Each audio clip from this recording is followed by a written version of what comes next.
Gulf രാജ്യങ്ങളിലുള്ള desert safari മാതൃകയിൽ പ്രത്യേക ടൂറിസം പാക്കേജ് പ്രഖ്യാപിച്ച് ഗതാഗത വകുപ്പ് മന്ത്രി കെ.ബി. ഗണേഷ് കുമാർ.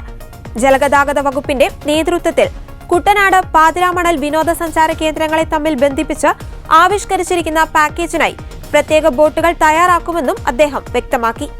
ടൂറിസം സാംസ്കാരിക വകുപ്പുകളുമായി സഹകരിച്ച് നടപ്പാക്കുന്ന പാക്കേജ് അന്യം നിന്ന് പോയിക്കൊണ്ടിരിക്കുന്ന കേരളത്തിന്റെ തനത് കലകൾ പ്രദർശിപ്പിക്കാനുള്ള വേദി കൂടിയായിരിക്കുമെന്നും മന്ത്രി പറഞ്ഞു.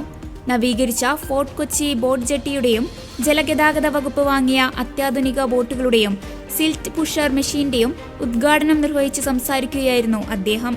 എറണാകുളം KSRTC ബസ് സ്റ്റാൻഡിന്റെ നവീകരണം വേഗത്തിലാക്കുമെന്നും വെള്ളക്കെട്ടൊഴിവാക്കാൻ ഭൂഗർഭ പമ്പുകളും അത്യാധുനിക പമ്പുകളും ഉൾപ്പെടുന്ന ഡിസൈനാണ് ആവിഷ്കരിച്ചിട്ടുള്ളതെന്നും മന്ത്രി വ്യക്തമാക്കി.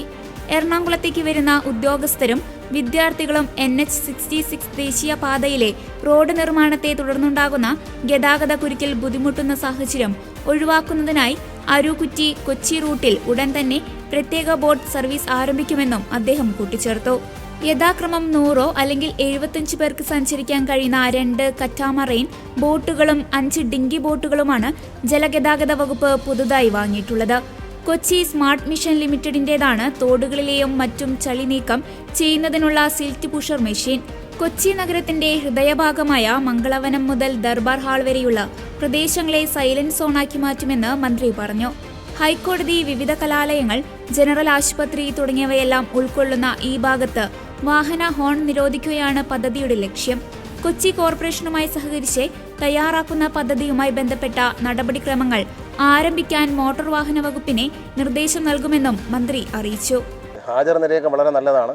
ഏതാണ്ട് കഴിഞ്ഞ ആഴ്ച ഓടിച്ച 93.7% വണ്ടികൾ നമുക്ക് ഓടിക്കാൻ കഴിഞ്ഞിട്ടുണ്ട്. ട്രിപ്പുകൾ നമുക്ക് ഓടിക്കാൻ കഴിഞ്ഞിട്ടുണ്ട്. 6.8% മാത്രമേ കുറവ് വന്നുള്ളൂ. കഴിഞ്ഞ ചൊവ്വാഴ്ചയും ഇന്നത്തെ ദിവസമായിട്ട് ഈ സമരത്തിൽ പങ്കെടുക്കാതെ ബഹുഭൂരിപക്ഷം ജീവനക്കാരും രാഷ്ട്രീയം നോക്കാതെ സമരത്തിൽ പങ്കെടുത്തില്ല എന്നുള്ളത് വളരെ സന്തോഷവും അവരോട് പ്രത്യേകമായ നന്ദിയും ഞാൻ അറിയിക്കുകയാണ്.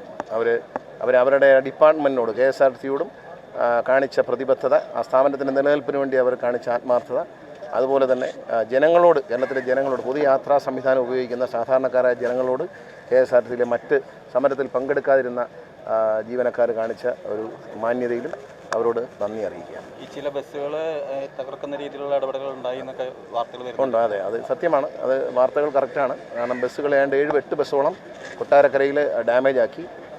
അത് ക്യാമറ ഇല്ലാത്ത സ്ഥലം നോക്കി. കാരണം ബസ് സ്റ്റേഷൻ്റെ പുറത്ത് കിടന്ന വണ്ടികളല്ല ഡാമേജ് ആക്കിയത്. ബസ് സ്റ്റേഷൻ്റെ റോഡിൽ പാർക്ക് ചെയ്യുന്ന ഒരു വണ്ടിക്കും ഡാമേജ് ഇല്ല. ബസ് സ്റ്റേഷൻ്റെ ഉള്ളിലുള്ള ക്യാമറ ഇല്ലാത്ത സ്ഥലം നോക്കി അവിടെ തന്നെ ഉള്ള ആളുകളായിരിക്കും. അല്ലാതെ അവിടെ ക്യാമറ ഇല്ലാന്ന് സാധാരണക്കാർക്ക് അറിയില്ല. സാധാരണക്കാർക്ക് വയറ് വലിച്ചു പൊട്ടിച്ചിട്ടൊരു കാര്യമില്ല. ഇന്നത്തെ സമരം വിജയിപ്പിക്കുന്നതിൻ്റെ ഭാഗമായിട്ട് ട്രിപ്പുകളെല്ലാം ഓടും എന്ന് കണ്ടപ്പോൾ ചില ആളുകൾ അതൊരു അക്രമ പ്രവർത്തനമായിട്ട് പൊതുമുതൽ നശിപ്പിച്ചു. പൊതുമുതൽ നശിപ്പിച്ചതിനുള്ള കേസ് എടുത്തിട്ടുണ്ട്. ഡിപ്പാർട്ട്മെൻറ്റ് തല അന്വേഷണം തുടങ്ങി, പോലീസ് അന്വേഷണം തുടങ്ങിയിട്ടുണ്ട്. FIR ഇട്ട് DYSPയുടെ നേതൃത്വത്തിൽ ഞാൻ നേരിട്ട് DGP-ആയിട്ട് മറ്റും സംസാരിച്ചിട്ടുണ്ട്. ഒരു വിട്ടുവീഴ്ചയ്ക്ക് തയ്യാറല്ല. അതിൻ്റെ യഥാർത്ഥ പ്രതികളെ കണ്ടെത്തുകയും അവരെ നിയമത്തിന് മുമ്പിൽ കൊണ്ടുവരും. അതോടൊപ്പം KSRTC ജീവനക്കാരാണ് ചെയ്തതെങ്കിൽ അവരെ പിരിച്ചു. ഈ താൽക്കാലിക ജീവനക്കാർ ഇന്ന് ജോലിയുടെ ഭാഗമായിട്ട് അത് നിയമവിരുദ്ധമാണ്? ഇല്ല, മാക്സിമം ആൾക്കാർ വന്നിട്ടുണ്ട്. അവർ മാക്സിമം വന്ന് പങ്കെടുത്തില്ല. അവർ വന്നിട്ടുണ്ട്. നിയമവിരുദ്ധമൊന്നുമില്ല. KSRTC ബദലി എന്ന സംവിധാനം വരേണ്ടവർ വന്നില്ലെങ്കിൽ ബദലി എടുക്കാനായിട്ട് കോടതി ഉത്തരവുള്ളതാണ്. നിയമലംഘനമൊന്നുമില്ല. അതൊക്കെ വെറുതെ പറയുന്നതാണ്. എന്തെങ്കിലും ഇത് നശിപ്പിക്കാൻ, ഈ ഒരു പ്രസ്ഥാനത്തെ നശിപ്പിക്കാൻ, ഇത് കരകയറണമെന്ന് നമ്മളെല്ലാവരും ആഗ്രഹിക്കുമ്പോൾ ഇത് നശിപ്പിക്കാനുള്ള ചില വാർത്തകളാണ്. അതിനെയൊന്നും അത്തരം വാക്കുകളെയും അത്തരം ശബ്ദങ്ങളൊന്നും ദയവ് ചെയ്ത് മുഖവിലേക്ക് എടുക്കാതിരിക്കുക. ഇതിനെ ഒറ്റക്കെട്ടായി നിന്ന് ഒന്ന് രക്ഷിച്ചെടുക്കണം. ഇത് KSRTCയുടെ കേരളത്തിലെ ജനങ്ങളുടെ ഒരു ആഗ്രഹമാണ് KSRTC നന്നായിരിക്കണം. അത് പൊതുവികാരമാണ്. അത് അടച്ചുപൂട്ടുക എന്നുള്ളതല്ല ഇടതുപക്ഷ ജനാധിപത്യത്തിനുള്ള സർക്കാരിൻ്റെ ലക്ഷ്യം. കഴിഞ്ഞ 8 വർഷമായി ഈ സമരക്കാർ പറയുന്നത് ഞാൻ കേട്ടു TV-യിൽ. ഒരു കാര്യം മനസ്സിലാക്കണം. കഴിഞ്ഞ 8 വർഷമായി 1ാം പിണറായി സർക്കാരിൻ്റെ കാലം മുതൽ ഇങ്ങോട്ട് KSRTCക്ക് സർക്കാർ നൽകിയിട്ടുള്ളത് 10,000 കോടി രൂപയാണ്. 10,000 കോടി രൂപയാണ് KSRTC നിലനിൽപ്പിന് വേണ്ടി. എല്ലാ മാസവും സാധാരണക്കാരും വളരെ ബുദ്ധിമുട്ട് അനുഭവിക്കാവുന്ന പെൻഷൻ വാങ്ങുന്ന ആളുകളുണ്ട് KSRTCയിൽ. അവർക്കുള്ള പെൻഷൻ കൊടുക്കുന്നത് സർക്കാരിൻ്റെ ഖജനാവിയിൽ നിന്ന് പൂർണ്ണമായും കോപ്പറേറ്റീവ് ബാങ്കുകളിൽ നിന്ന് ലോൺ എടുത്ത് ആണ് അവർ കൊടുക്കുന്നത്. 12 മാസം കൂടുമ്പോൾ പലിശ സഹിതം ഗവൺമെൻറ് തിരിച്ചടയ്ക്കാൻ. ഗവൺമെൻറ് ഖജനാവിൽ നിന്ന് അത്രയും പണം ഒരുമിച്ചെടുക്കാനില്ലാത്തതുകൊണ്ട് സഹകരണ ബാങ്കുകളുടെ കൺസോർഷ്യമാണ്. ഇതൊന്നും മറന്ന് സംസാരിക്കരുത്. 50 കോടി രൂപ ഒരു മാസം ശമ്പളം നൽകാൻ തന്നെ KSRTCക്ക് വേണ്ടിയിട്ട് ഗവൺമെൻറ് നൽകുന്നുണ്ട്. ഇതെല്ലാം കൊടുത്തിട്ടും ഗവൺമെൻറ് ഇടതുപക്ഷ മുന്നണി സർക്കാർ 8 വർഷമായി എന്ത് ചെയ്തു എന്നൊരു നേതാവ് ഇപ്പം ടി വിയിൽ ഒരു ചാനൽ കണ്ടപ്പോൾ അതിനകത്ത് ചോദിക്കുന്നുണ്ട്. അയാൾക്ക് ലജ്ജയില്ലെങ്കിലും നമുക്ക് കേൾക്കുന്നവർക്കൊരു ലജ്ജയില്ലേ? ഇത് 10,000 കോടി രൂപ ഒരു പൊതുഗതാഗത സംവിധാനത്തിന് കൊടുത്ത ഏത് സംസ്ഥാനം ഇന്ത്യയിലുണ്ട്? 8 വർഷം കൊണ്ട് 10,000 കോടി രൂപ ഒരു പൊതുഗതാഗത സംവിധാനത്തെ ഇത്രയും ജീവനക്കാരെ 23,000 ജീവനക്കാരെ നിലനിർത്താൻ, ഈ ഒരു സംവിധാനം നിലനിർത്താൻ വേണ്ടി കൊടുത്ത ഏത് സർക്കാർ ഈ രാജ്യത്തുണ്ട്?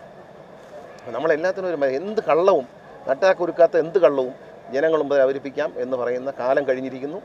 അതുകൊണ്ടാണ് ഈ ഒരു വണ്ടി നശിപ്പിച്ച ഒരു 8 വണ്ടികൾ നശിപ്പിച്ച ഒരു ഗ്രൂപ്പുണ്ട്. ആ ഗ്രൂപ്പിനെ കുറിച്ച് ആരെങ്കിലും ഒരാൾക്ക് നല്ല അഭിപ്രായമുണ്ടോ? ഈ സമരത്തിന് ആഹ്വാനം ചെയ്യാൻ നേതാക്കൾക്കുണ്ടോ? ഞാൻ KSRTC സമരത്തിന് ആഹ്വാനം ചെയ്യുകയും സമരം ചെയ്യാനുള്ള അവകാശം എല്ലാവർക്കും ഉണ്ട്.